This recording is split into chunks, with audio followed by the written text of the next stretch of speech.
Hello there.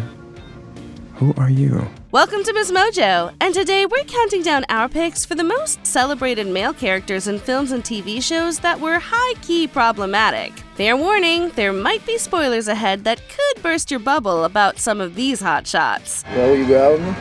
What? No!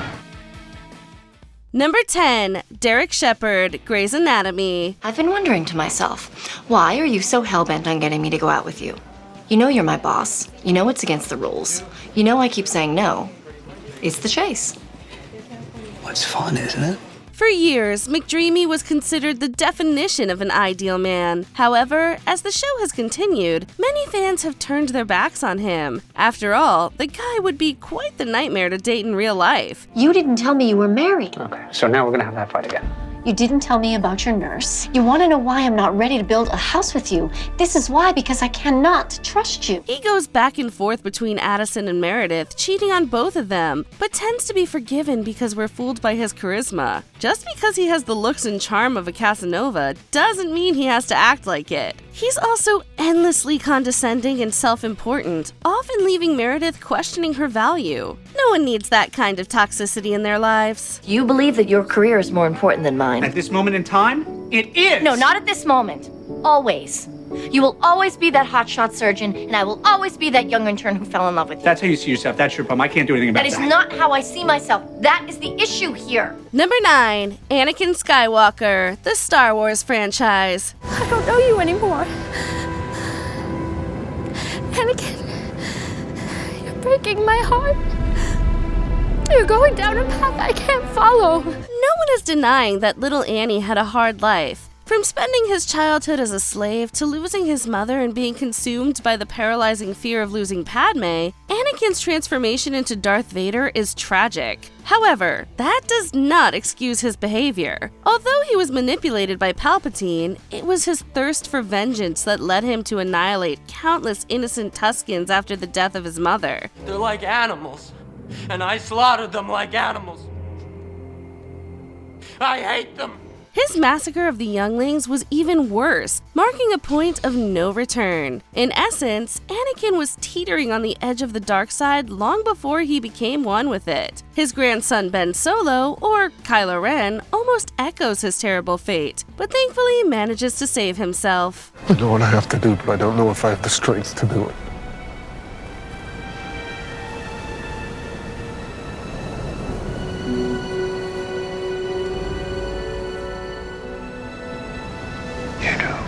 Number 8, Spike, Buffy the Vampire Slayer. Nice work, love.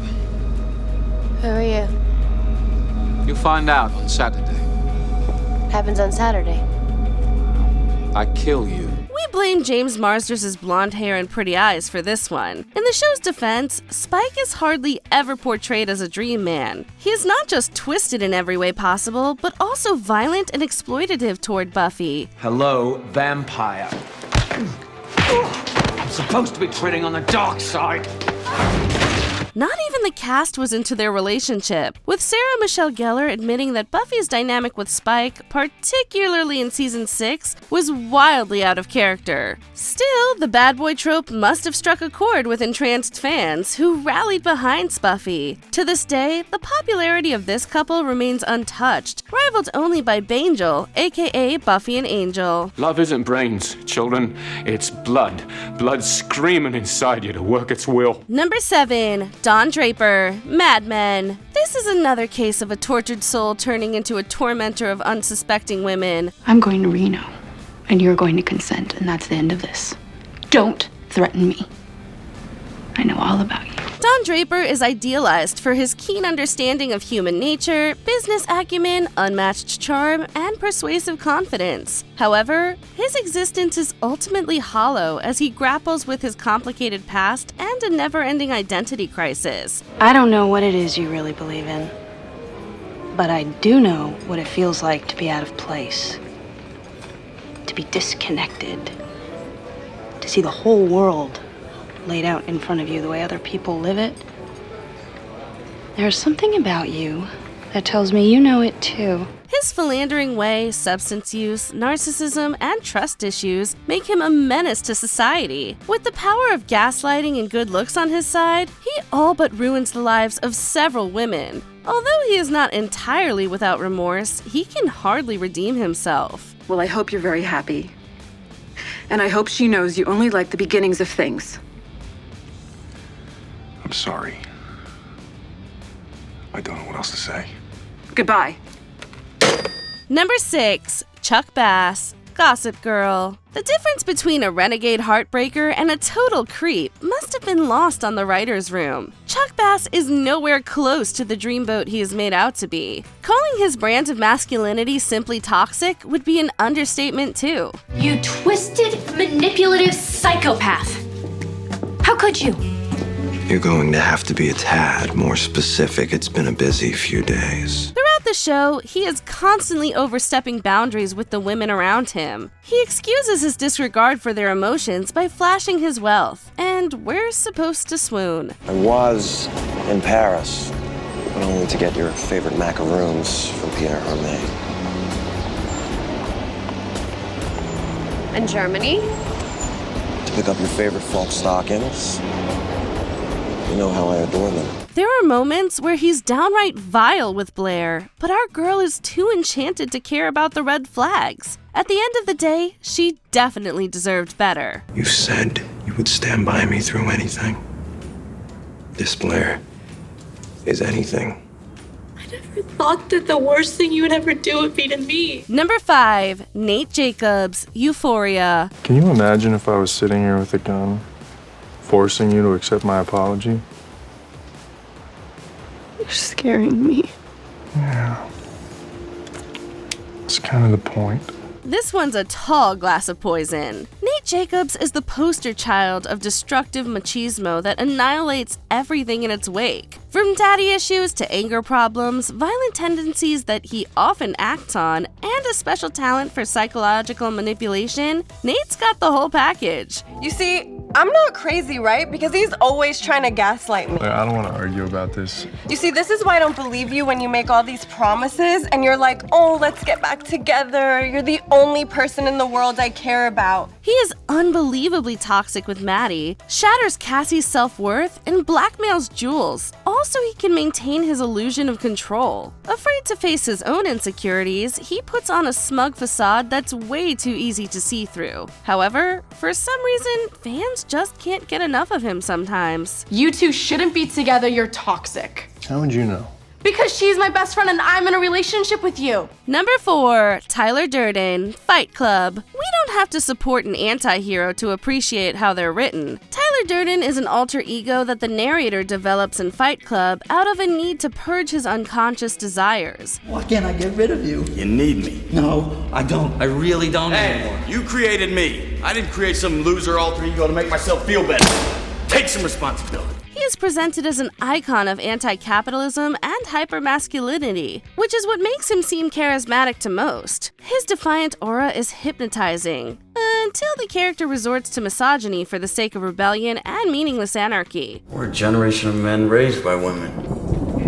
I'm wondering if another woman is really the answer we need.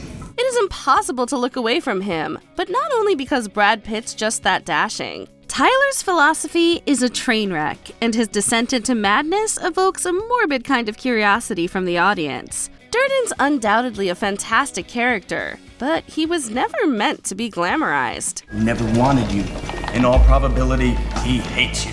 This is not the worst thing that can happen. It isn't. We don't need him. Number 3. Noah Calhoun, The Notebook. This will ruffle some feathers. Noah is the epitome of the first and forever kind of love, after all. However, he exhibited several concerning traits from the very beginning of his relationship with Allie. I'm gonna ask you one more time.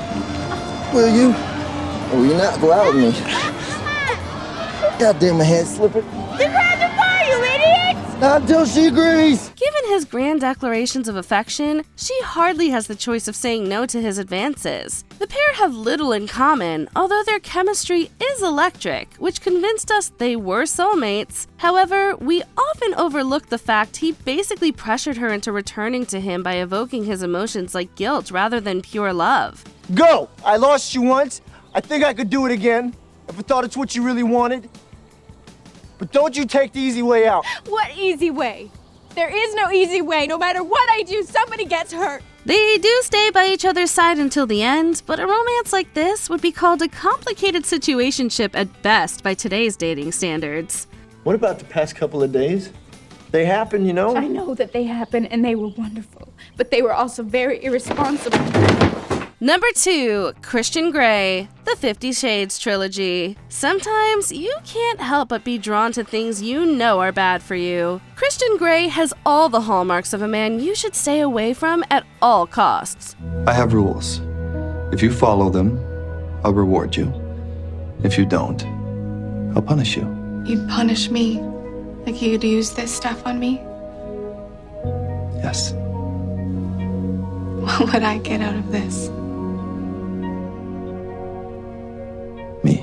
Somehow, he commands a mighty fan base who swear he's the most magnetic man they've ever laid eyes on. His proclivity for alternative intimacy is not the problem, though. It is how he blurs the line between that and the abuse in his relationship with Anastasia that irks us. You shouldn't get drunk like that. I'm all for testing the limits, but you put yourself at risk last night. Or no.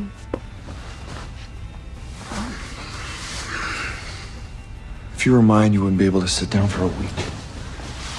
What? Christian is disturbingly controlling, obsessive, and jealous to a terrifying degree. He can hardly be called loyal or reliable, but that's somehow okay because he's a broken boy who doesn't know any better. Well, as a grown man, he should. Don't.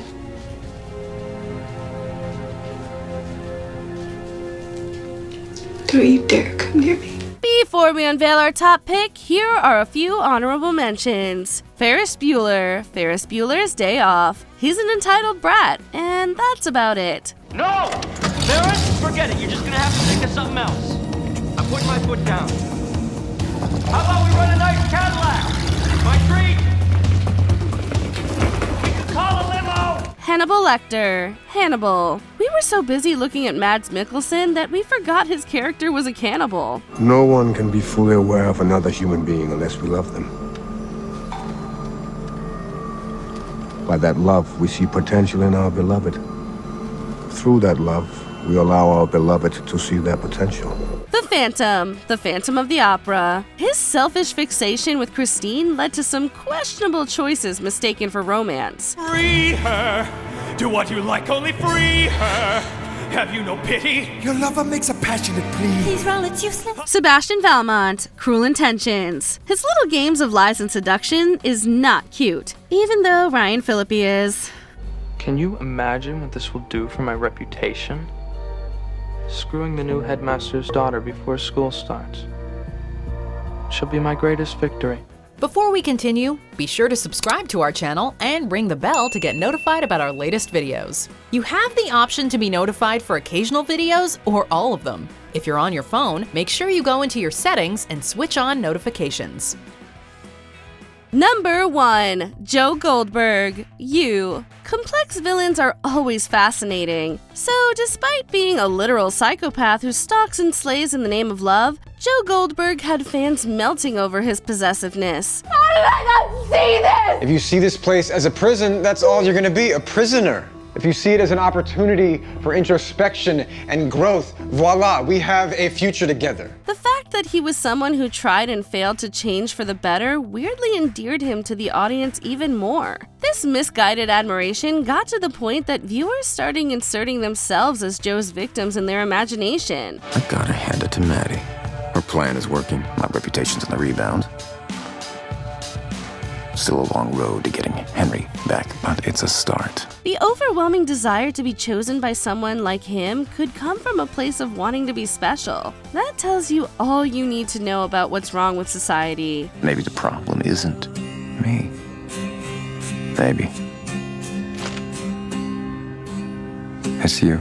If you must fawn over a toxic Penn Badgley character, go for the hypocritical, holier-than-thou Dan Humphrey from Gossip Girl instead. Similar vibes, but a lower body count. But he schemed and lied and spread horrible stories. Blair, I think you're just mad because Dan was the one who was pulling the strings all along. This whole time, I had more power than you? Have you ever thought you could fix these toxic characters? Tell us in the comments below. I love you. No, you don't. But thanks for saying it.